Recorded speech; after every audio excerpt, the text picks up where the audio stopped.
Bagaimana cara sahabat di zaman Nabi taubat jika melakukan kesalahan? Adakah sunat taubat? Dan bagaimana cara untuk bertaubat? Baik. Taubat ni makna dia apa? Taubat ni taubah. Maknanya balik. Balik kepada apa? Balik kepada Allah. Faham? Lagu manakah syaratnya? Syaratnya ada 3 perkara. Kalau kesalahan kita dengan Allah saja. Contoh berjudi, minum arak, berzina dan sebagainya, tak libat harta orang. Tak libat fitnah orang. 3 saja. Pertama, menyesal. Kedua, berhenti buat. Yang ketiga, berazam tak akan buat lagi. Cumanya tak ada di lidah, dalam hati belaka. Siapa yang ada 3 perkara tu, dia sudah dikira orang yang bertaubat. Tapi kalau libat dengan benda lain, ada hutang, contoh libat dengan semayang, tinggal semayang, tambah lagi 1, kena qada. Libat dengan harta orang, curi dan sebagainya, sambung dan sebagainya, tak kira lah 2 bilion ke 20% ke. Nah, tambah dia 3 syarat tadi, kena pulang balik harta tu. Tu syarat-syarat taubat. Baik. Adakah wajib solat taubat? Tak wajib. Adakah terkenal zaman Nabi solat sunat taubat? Tidak terkenal nama solat sunat taubat. Dah apa ulama gibus nama? Ulama letak nama nak mudahkan kita beza-bezakan solat sunat. Pasal solat sunat banyak. Jadi ulama gelar nama solat sunat taubat. Macam rukun semayang lah. Zaman Nabi ada tak hadis sebut rukun semayang 13 perkara? Tak ada hadis. Cuma Nabi tak sebut rukun. Nabi kata hak ni siapa tinggal tak sah semayang. Maka ulama bilang 13. Faham lagi? Jadi ulama gelar nama rukun. Jadi gini, apabila kita bertaubat, maknanya daripada tak baik nak jadi orang baik. Maka kita mulakanlah perbuatan baik kita dengan amalan yang paling baik. Jadi orang tanya Rasulullah SAW, "Ya Nabi, amalan apakah fardu yang paling baik?" Nabi kata, solat fardu. Kalau amalan sunat pula, solat sunat.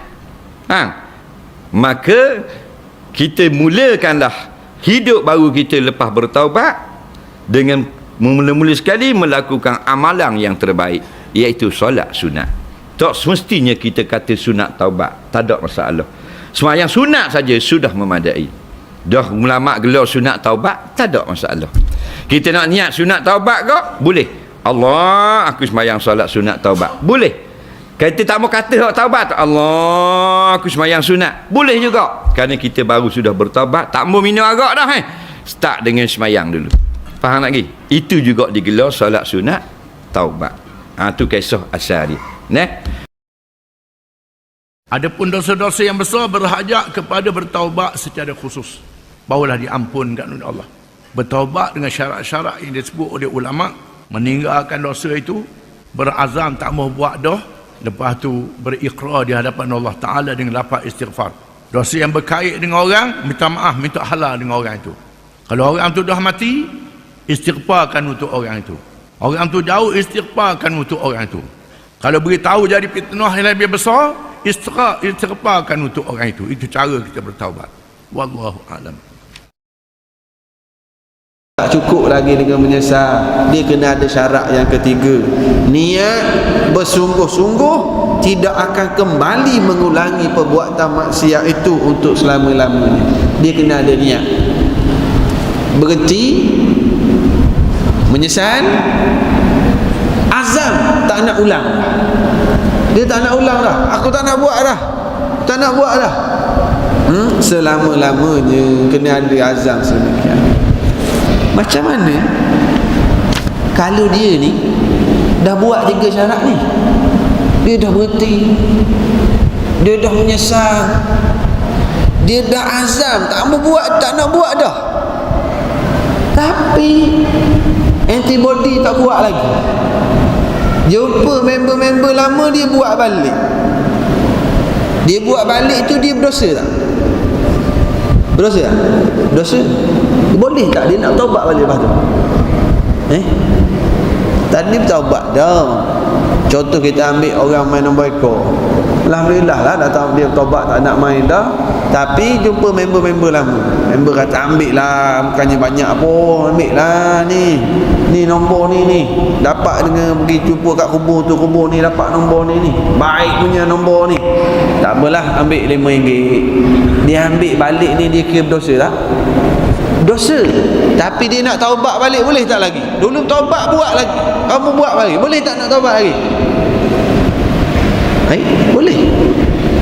Dah dulu taubat buat lagi, janji dengan Allah tak nak buat dah, menangis dah, benci, tiba-tiba buat balik macam tipu Allah. Boleh ke nak taubat balik? Boleh.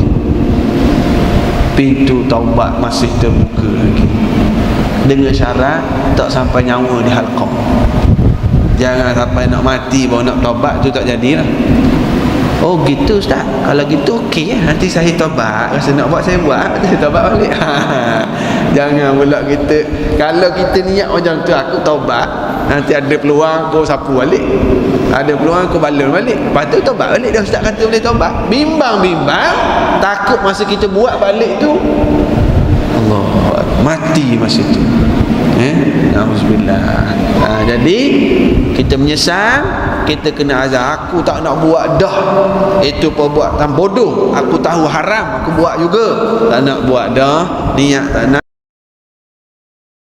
Ingat Imam Nawawi sebut 3 syarat taubat nasuha dalam kitab Riyadhus Salihin bab taubat. Tuan-tuan tengok, mula-mula mukadimah, 3 syarat taubat. Yang pertama, berhenti daripada buat maksiat, tengah buat berhenti. Yang kedua, azam tak mau buat lagi dah. Yang ketiga, menyesal dengan perbuatan yang lalu. Ni 3 syarat taubat nasuha. Cukup syarat ni, Allah ampunkan dosa. Itu pun ini dosa yang terkait dengan Allah, walaupun dosa besar. Faham? Zina, berhenti, azam tak mau buat lagi dah, menyesal, cukup, Allah ampunkan dosa. Minum arak, berhenti, azam tak mau buat lagi dah, menyesal, Allah ampun dosa.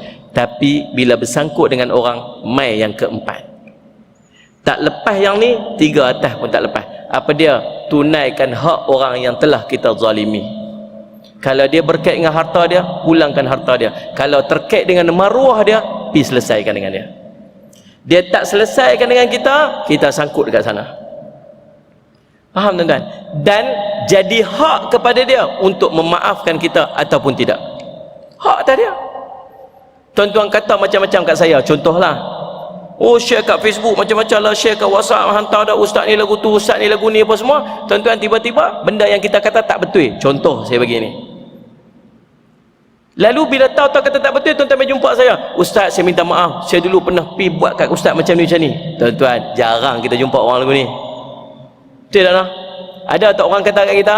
Ada. Berapa orang yang main sembang dengan kita, minta ampun, minta maaf atas perkataan dia. Dia main jumpa hari raya je, tu pun tuan-tuan, minta maaf, minta maaf. Ada tu, ada benda kat belakang minta maaf hari raya, minta maaf tau ni, kira kosong-kosong tau ni, lain macam yang minta maaf. Dah akhir hari raya ni minta maaf tau, kosong-kosong lah ni, dia lain macam ni, faham? Ada benda yang dia sembunyi. Pernah dia cerita kita, aku pernah kata dekat hang dulu, aku minta maaf, aku tersilap kata dekat hang. Pernah tak? Tak pernah, sebab susah nak buat. Tapi kalau dia sungguh berjumpa dengan kita, kata apa? Betul-betul aku minta maaf, aku tersilap kata kat hang dulu, kita ada hak untuk tidak memaafkan dia. Nah, dia memang kata apa? Minta maaf sungguh-sungguh, aku tak maaf. Tak sungguh ni, aku minta maaf sungguh, tak, aku tak maafkan hang. Berdosa tak kita tidak maafkan dia? Tak. Pasal apa tak berdosa? Pasal itu hak kita. Dia telah menzalimi kita, dia telah fitnah kita, itu hak kita. Namun ini bukan adab Islam. Ada Islam lagu mana? Maafkan dia, maafkan dia. Jangan sampai diungkit di akhirat, susah. Jangan sampai keluar pada mulut kita kata apa? Aku tuntut pada hang di akhirat. Jangan, bukan senang kat akhirat tuan-tuan. Nabi dah gambarkan kepada orang yang tidak memaafkan orang, dia nak tuntut di akhirat, dah duduk depan syurga Allah dah, pahala banyak dah, ready boleh masuk syurga, tapi tak boleh nak masuk. Pasal apa? Pasal ada seorang yang dulu dia sebut dia nak tuntut di akhirat. Kawan tu pula sangkut punya banyak tu, settle dengan orang punya ramai tu, ku Badrul lah, Ikmal lah, apa semua tu, punya banyak tu, sementara nak sampai kat kita tu, subhanallah, masalah Allah semua. Tunggu punya lama, orang lain semua dah masuk syurga dah. Bukan saat-saat entah beratus tahun nak tunggu nak selesai dengan kawan tu. Yang kawan kali semua kat masuk syurga dah. Pasal apa? Pasal dulu pernah sebut nak tuntut di akhirat. Sebab tu tuan-tuan, maafkan, belajar maafkan. Syarat taubat nasuha adalah meninggalkan dosa itu seketika, menyesali dan janji sama Allah tidak mengulangi. Lalu ada ulama lain tambahkan syarat keempat, menyibukkan sisa umur dengan amal soleh. Udah itu jalankan, selesai. Allah subhanahu wa ta'ala maha pengampun. Bukankah Allah gembira dengan taubat hambanya?